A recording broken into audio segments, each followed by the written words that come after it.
Time goes on in the country under the sunset much as it does here. Many years passed away, and they wrought much change.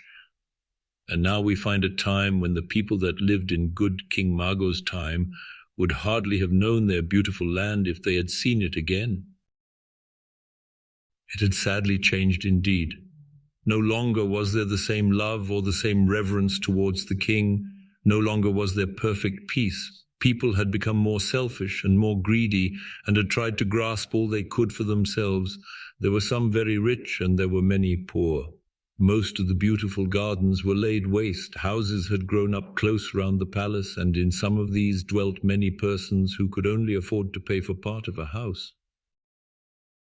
All the beautiful country was sadly changed, and changed was the life of the dwellers in it. The people had almost forgotten Prince Zafir, who was dead many, many years ago, and no more roses were spread on the pathways. Those who lived now in the country under the sunset laughed at the idea of more giants, and they did not fear them because they did not see them. Some of them said, "Tush, what can there be to fear? Even if there ever were giants, there are none now." And so the people sang and danced and feasted as before, and thought only of themselves. The spirits that guarded the land were very, very sad. Their great white shadowy wings drooped as they stood at their posts at the portals of the land. They hid their faces, and their eyes were dim with continuous weeping, so that they heeded not if any evil thing went by them. They tried to make the people think of their evil doing, but they could not leave their posts, and the people heard their moaning in the night season and said, "Listen to the sighing of the breeze, how sweet it is." So is it ever with us also, that when we hear the wind sighing and moaning and sobbing round our houses in the lonely nights, we do not think our angels may be sorrowing for our misdeeds, but only that there is a storm coming. The angels wept evermore, and they felt the sorrow of dumbness, for though they could speak, those they spoke to would not hear. Whilst the people laughed at the idea of giants, there was one old man who shook his head and made answer to them when he heard them, and said, "Death has many children, and there are giants in the marshes still. You may not see them, perhaps, but they are there. And the only bulwark of safety is in a land of patient, faithful hearts." The name of this good old man was Noel, and he lived in a house built of great blocks of stone, in the middle of a wild place, far from the city. In the city there were many great old houses, story upon story high, and in these houses lived many poor people. The higher you went up the great steep stairs, the poorer were the people that lived there, so that in the garrets were some so poor that when the morning came they did not know whether they should have anything to eat the whole long day. This was very, very sad, and gentle children would have wept if they had seen their pain. In one of these garrets there lived all alone a little maiden called Zaya. She was an orphan, for her father had died many years before, and her poor mother, who had toiled long and wearily for her dear little daughter, her only child, had died also not long since. Poor little Zaya had wept so bitterly when she saw her dear mother lying dead, and she had been so sad and sorry for a long time that she quite forgot that she had no means of living. However, the poor people who lived in the house had given her part of their own food so that she did not starve. Then after a while she had tried to work for herself and earn her own living. Her mother had taught her to make flowers out of paper, so that she made a lot of flowers, and when she had a full basket, she took them into the street and sold them. She made flowers of many kinds, roses and lilies and violets and snowdrops and primroses and mignonette and many beautiful sweet flowers that only grow in the country under the sunset. Some of them she could make without any pattern, but others she could not. So when she wanted a pattern, she took her basket of paper and scissors and paste and brushes and all the things she used, and went into the garden which a kind lady owned, where there grew many beautiful flowers, There she sat down and worked away, looking at the flowers she wanted. Sometimes she was very sad, and her tears fell thick and fast as she thought of her dear dead mother. Often she seemed to feel that her mother was looking down at her, and to see her tender smile in the sunshine on the water. Then her heart was glad, and she sang so sweetly that the birds came around her and stopped their own singing to listen to her. She and the birds grew great friends, and sometimes when she had sung a song, they would all cry out together as they sat round her in a ring, in a few notes that seemed to say quite plainly, "Sing to us again, sing to us again." So she would sing again. Then she would ask them to sing, and they would sing till there was quite a concert. After a while, the birds knew her so well that they would come into her room, and they even built their nests there. They followed her wherever she went. The people used to say, "Look at the girl with the birds. She must be half a bird herself, for see how the birds know and love her." From so many people coming to say things like this, some silly people actually believed that she was partly a bird. And they shook their heads when wise people laughed at them and said, "Indeed she must be. Listen to her singing, her voice is sweeter even than the birds." So a nickname was applied to her, and naughty boys called it after her in the street, and the nickname was Big Bird. But Zaya did not mind the name, and although often naughty boys said it to her, meaning to cause her pain, she did not dislike it, but the contrary. For she so gloried in the love and trust of her little sweet-voiced pets that she wished to be thought like them. Indeed, it would be well for some naughty little boys and girls if they were as good and harmless as the little birds that work all day long for their helpless baby birds, building nests and bringing food, and sitting so patiently hatching their little speckled eggs. One evening, Zaya sat alone in her garret, very sad and lonely. It was a lovely summer's evening, and she sat in the window looking out over the city. She could see over the many streets towards the great cathedral, whose spire towered aloft into the sky, higher by far even than the great tower of the king's palace. There was hardly a breath of wind, and the smoke went up straight from the chimneys, getting further and fainter till it was lost altogether. Zaya was very sad. For the first time for many days, her birds were all away from her at once, and she did not know where they had gone. It seemed to her as if they had deserted her, and she was so lonely, poor little maid, that she wept bitter tears.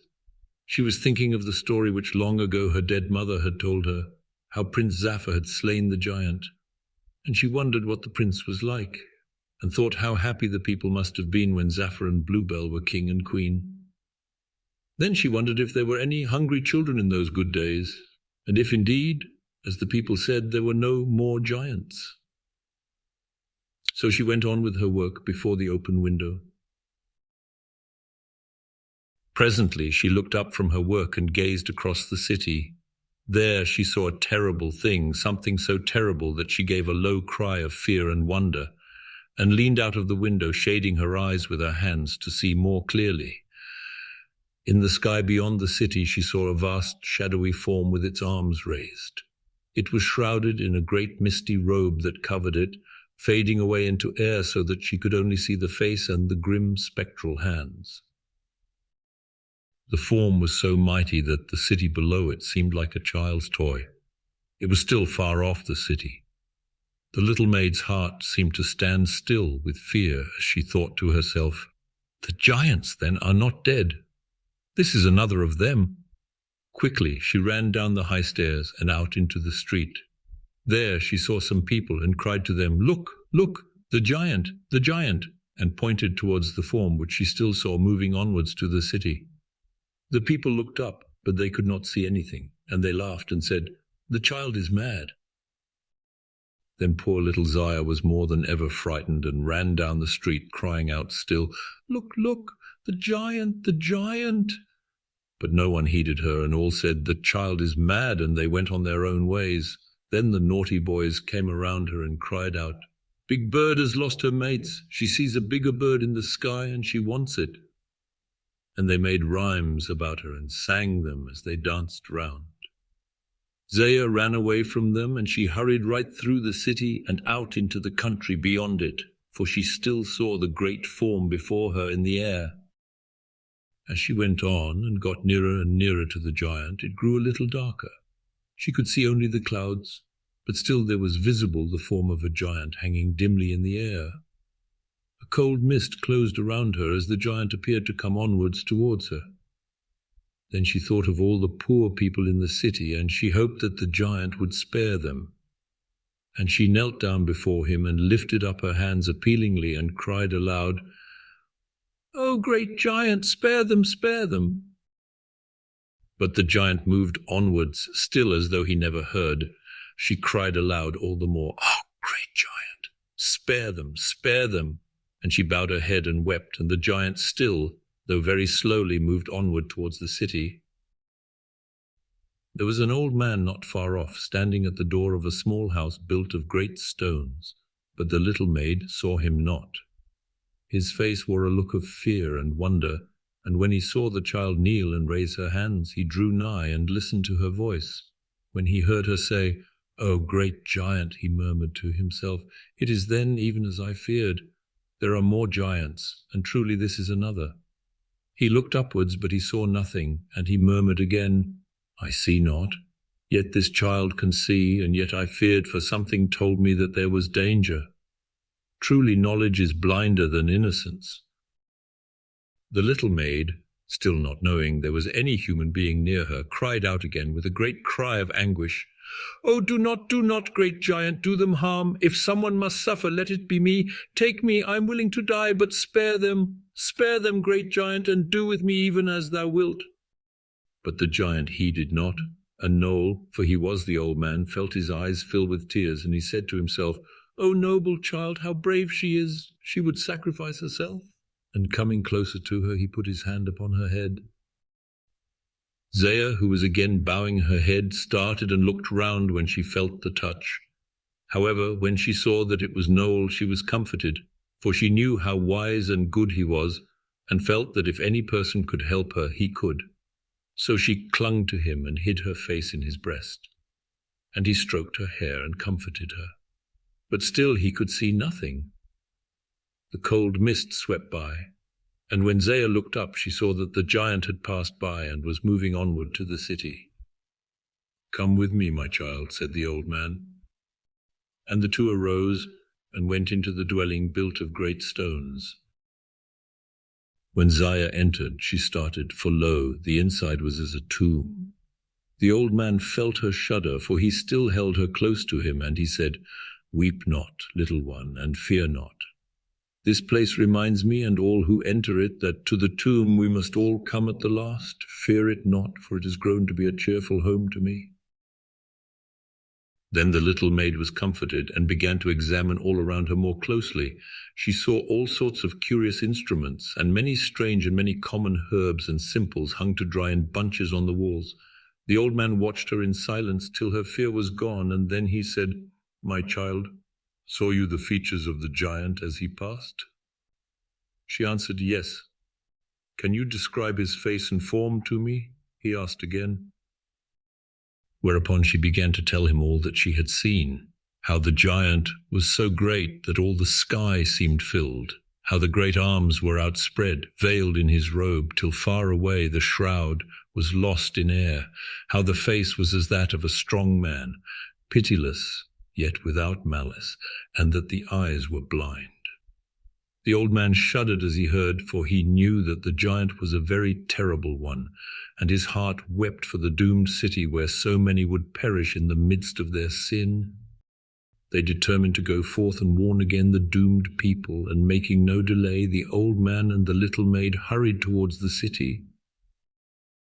As they left the small house, Zaya saw the giant before them, moving towards the city. They hurried on, and when they had passed through the cold mist, Zaya looked back and saw the giant behind them. Presently they came to the city. It was a strange sight to see that old man and that little maid flying to tell people of the terrible plague that was coming upon them. The old man's long white beard and hair and the child's golden locks were swept behind them in the wind, so quick they came. The faces of both were white as death. Behind them, seen only to the eyes of the pure-hearted little maid when she looked back, came ever onward, at slow pace, the spectral giant that hung a dark shadow in the evening air. But those in the city never saw the giant, and when the old man and the little maid warned them, still they heeded not, but scoffed and jeered at them and said, "Tush, there are no giants now." And they went on their way, laughing and jeering. Then the old man came and stood on the raised place amongst them, on the lowest step of the great fountain, with the little maid by his side, and he spake thus: "O people, dwellers in this land, be warned in time. This pure-hearted child, round whose sweet innocence even the little birds that fear men and women gather in peace, has this night seen in the sky the form of a giant that advances ever onward menacingly to our city. Believe, oh believe, and be warned whilst ye may. To myself, even as to you, the sky is a blank, and yet see that I believe. For listen to me. All unknowing that another giant had invaded our land, I sat pensive in my dwelling, and without cause or motive, there came into my heart a sudden fear for the safety of our city. I arose and looked north and south and east and west and on high and below, but never a sign of danger could I see. So I said to myself, mine eyes are dim with 100 years of watching and waiting, and so I cannot see. And yet, O people, dwellers in this land, though that century has dimmed mine outer eyes, still it has quickened mine inner eyes, the eyes of my soul. Again I went forth, and lo, this little maid knelt and implored a giant, unseen by me, to spare the city. But he heard her not, or if he heard, answered her not, and she fell prone. So hither we come to warn you." Still the people heeded not, but they scoffed and jeered the more, and said, "Lo, the maid and the old man both are mad." And they passed onwards to their homes, to dancing and feasting as before. Then the naughty boys came and mocked them, and said that Zaya had lost her birds and gone mad, and they made songs and sang them as they danced round. Zaya was so sorely grieved for the poor people that she heeded not the cruel boys. Seeing that she did not heed them, some of them got still more rude and wicked. They went a little way off and threw things at them and mocked them all the more. Then, sad of heart, the old man arose and took the little maid by the hand and brought her away into the wilderness and lodged her with him in the house built with great stones. That night Zaya slept with the sweet smell of the drying herbs all around her, and the old man held her hand, that she might have no fear. In the morning Zaya arose betimes, and awoke the old man, who had fallen asleep in his chair.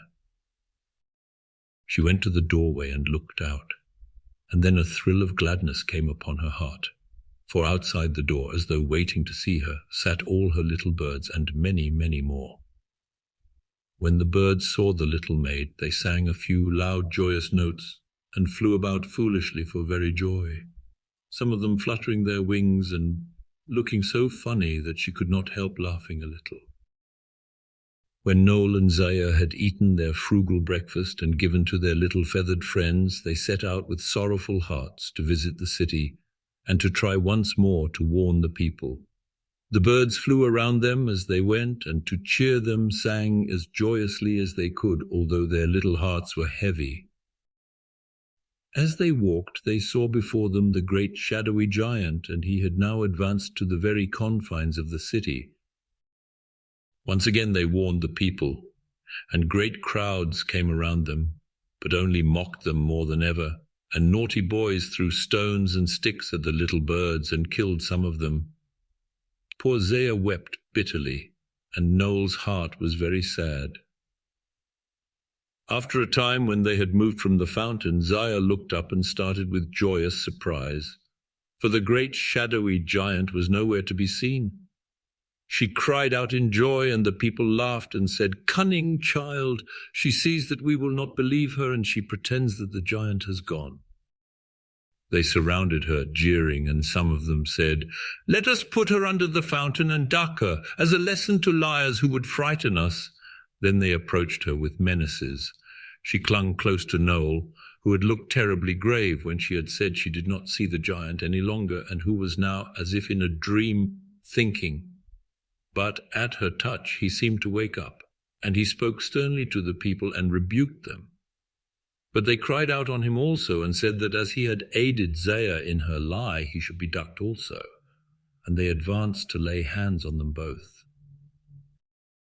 The hand of one who was a ringleader was already outstretched when he gave a low cry and pressed his hand to his side, and whilst the others turned to look at him in wonder, he cried out in great pain and screamed horribly. Even whilst the people looked, his face grew blacker and blacker, and he fell down before them and writhed a while in pain and then died. All the people screamed out in terror and ran away, crying aloud, "The giant! The giant! He is indeed amongst us!" They feared all the more that they could not see him. But before they could leave the marketplace, in the centre of which was the fountain, many fell dead and their corpses lay. There in the centre knelt the old man and the little maid, praying, and the birds sat perched around the fountain, mute and still, and there was no sound heard save the cries of the people far off. Then their wailing sounded louder and louder, for the giant plague was amongst and around them, and there was no escaping, for it was now too late to fly. Alas, in the country under the sunset there was much weeping that day, and when the night came there was little sleep, for there was fear in some hearts and pain in others. None was still except the dead, who lay stark about the city, so still and lifeless that even the cold light of the moon and the shadows of the drifting clouds moving over them could not make them seem as though they lived. And for many a long day there was pain and grief and death in the country under the sunset.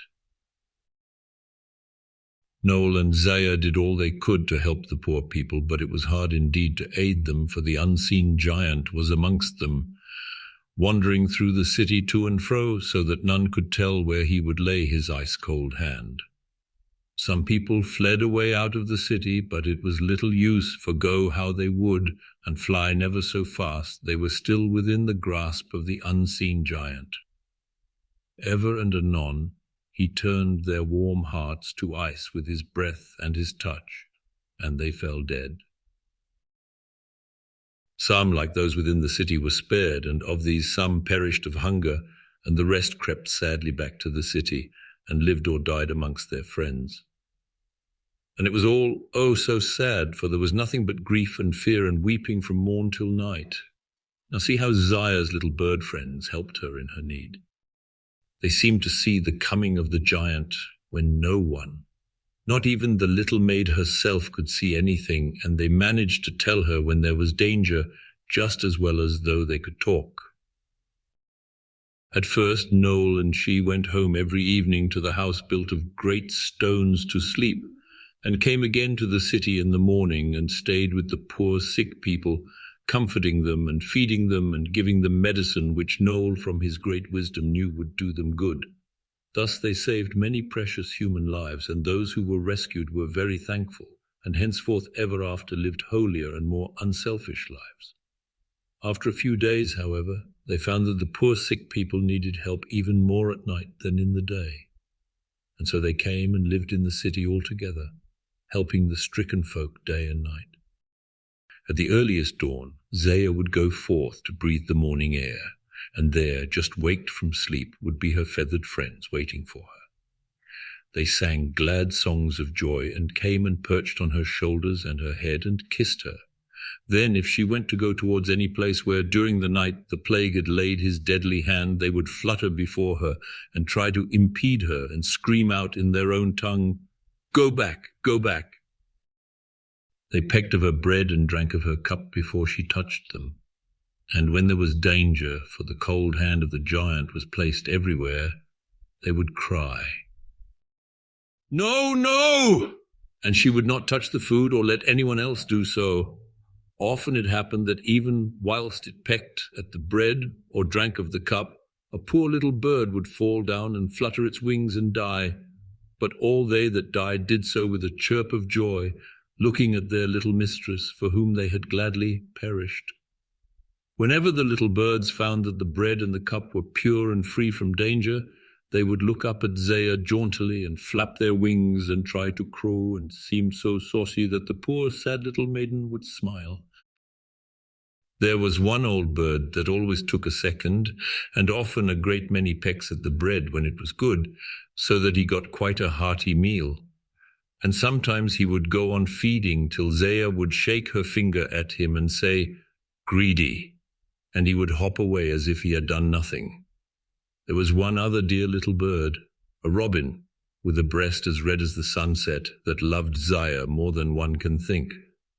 When he tried the food and found that it was safe to eat, he would take a tiny piece in his bill and fly up and put it in her mouth. Every little bird that drank from Zaya's cup and found it good raised its head to say grace, and ever since then the little birds do the same, and they never forget to say their grace as some thankless children do. Thus Noel and Zaya lived, although many around them died, and the giant still remained in the city. So many people died that one began to wonder that so many were left, for it was only when the town began to get thinned that people thought of the vast numbers that had lived in it. Poor little Zaya had got so pale and thin that she looked a shadow, and Noel's form was bent more with the sufferings of a few weeks than it had been by his century of age. But although the two were weary and worn, they still kept on their good work of aiding the sick. Many of the little birds were dead. One morning the old man was very weak, so weak that he could hardly stand. Zaya got frightened about him and said, "Are you ill, father?" For she always called him father now. He answered her in a voice, alas, hoarse and low, but very, very tender. "My child, I fear the end is coming. Take me home, that there I may die." At his words, Zaya gave a low cry and fell on her knees beside him and buried her head in his bosom and wept bitterly whilst she hugged him close. But she had little time for weeping, for the old man struggled up to his feet, and seeing that he wanted aid, she dried her tears and helped him. The old man took his staff, and with Zaya helping to support him, got as far as the fountain in the midst of the marketplace, and there on the lowest step he sank down as though exhausted. Zaya felt him grow cold as ice, and she knew that the chilly hand of the giant had been laid upon him. Then, without knowing why, she looked up to where she had last seen the giant as Noel, and she had stood beside the fountain. And lo! As she looked, holding Noel's hand, she saw the shadowy form of the terrible giant, who had been so long invisible, growing more and more clearly out of the clouds. His face was stern as ever, and his eyes were still blind. Zaya cried to the giant, still holding Noel tightly by the hand, not him, O mighty giant, not him, not him!" And she bowed her head and wept. There was such anguish in her heart that to the blind eyes of the shadowy giant came tears that fell like dew on the forehead of the old man. Noel spake to Zaya, "Grieve not, my child. I'm glad that you see the giant again, for I have hope that he will leave our city free from woe. I'm the last victim, and I gladly die." Then Zaya knelt to the giant and said, "Spare him, oh spare him, and take me, but spare him, spare him." The old man raised himself upon his elbow as he lay and spake to her, "Grieve not, my little one, and repine not. Sooth, I know that you would gladly give your life for mine, but we must give for the good of others that which is dearer to us than our lives. Bless you, my little one, and be good. Farewell, farewell." As he spake the last word, he grew cold as death, and his spirit passed away. Zaya knelt down and prayed, and when she looked up, she saw the shadowy giant moving away. The giant turned as he passed on, and Zaya saw that his blind eyes looked towards her as though he were trying to see. He raised the great shadowy arms, draped still in his shroud of mist, as though blessing her, and she thought that the wind that came by her moaning bore the echo of the words, "Innocence and devotion save the land." Presently she saw far off the great shadowy giant Plague moving away to the border of the land, and passing between the guardian spirits out through the portal into the deserts beyond forever.